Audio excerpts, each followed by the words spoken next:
ہندوستان میں ایک نواب کی خوب رو لڑکی فسادات کے دوران ایک مسجد میں پناہ لینے داخل ہوئی تو دیکھا کہ ایک نوجوان طالب علم درس و تدریس میں مشغول ہے۔ بغیر کوئی آہٹ کیے لڑکی چند ساعت خاموش کھڑی رہی اور پھر طالب علم کے قریب چلی گئی۔ اسلامی رنگ میں رنگے طالب علم نے جب ایک نوجوان لڑکی کو مسجد میں غیر شرعی حالت میں دیکھا تو اسے مسجد سے نکلنے کو کہا، جس سے لڑکی نے انکار کیا۔ طالب علم نے غصہ، منت و سماجت ہر حربہ آزمایا، مگر لڑکی نے اللہ کا واسطہ دے کر کہا کہ باہر اس کی عزت کو خطرہ ہے اور اسے رات یہیں گزارنے دیا جائے۔ اس پر طالب علم نے کہا کہ ایک شرط پر تم مسجد میں ٹھہر سکتی ہو کہ ایک کونے میں پوری رات خاموش بیٹھی رہو گی اور کسی صورت میں میرے ساتھ بات نہیں کرو گی۔ ادھر نوجوان طالب علم ہر تھوڑی دیر بعد اپنی ایک انگلی آگ پر رکھتا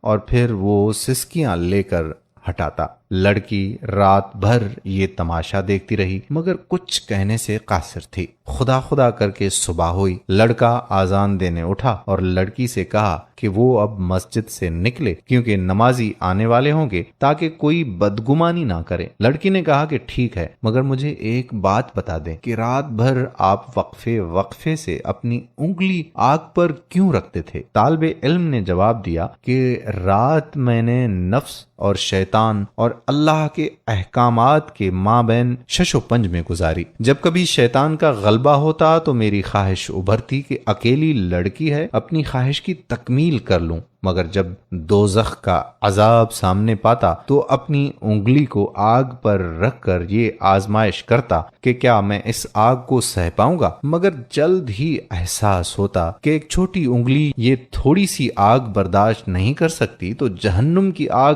میرے پورے جسم کو کیسے بھسم کرے گی۔ وقت گزرتا گیا۔ نوابزادی کے لیے امیر سے امیر شخصیات کے رشتے آنے لگے مگر وہ ہر رشتہ ٹھکراتی رہی۔ لڑکی کے والدین بہت پریشان تھے کہ آخر معاملہ کیا ہے۔ بالآخر لڑکی زبان پر مدعا لے آئی کہ اس کی شادی صرف مذکورہ طالب علم سے کی جائے ورنہ وہ کبھی شادی نہیں کرے گی۔ نتیجہ، ایک رات نفس کو قابو رکھ کر وہ غریب طالب علم محل میں چلا گیا۔ اگر ہم پوری زندگی اللہ اور اس کے رسول اللہ صلی اللہ علیہ وآلہ وسلم کے طور طریقوں پر زندگی گزاریں تو خالق کائنات ہمیں جنت کے محلات میں کیا مقام عطا فرمائیں گے، اس بارے میں ضرور سوچیے گا۔ امید کرتا ہوں کہ ہماری آج کی یہ ویڈیو بھی آپ کو ضرور پسند آئی ہوگی۔ دوستو احباب کے ساتھ صدقہ جاریہ کے طور پر اس ویڈیو کو ضرور شیئر کیجیے گا۔ آنے والی ویڈیو تک قادر کلہوڑو کو اجازت دیجیے۔ اللہ حافظ۔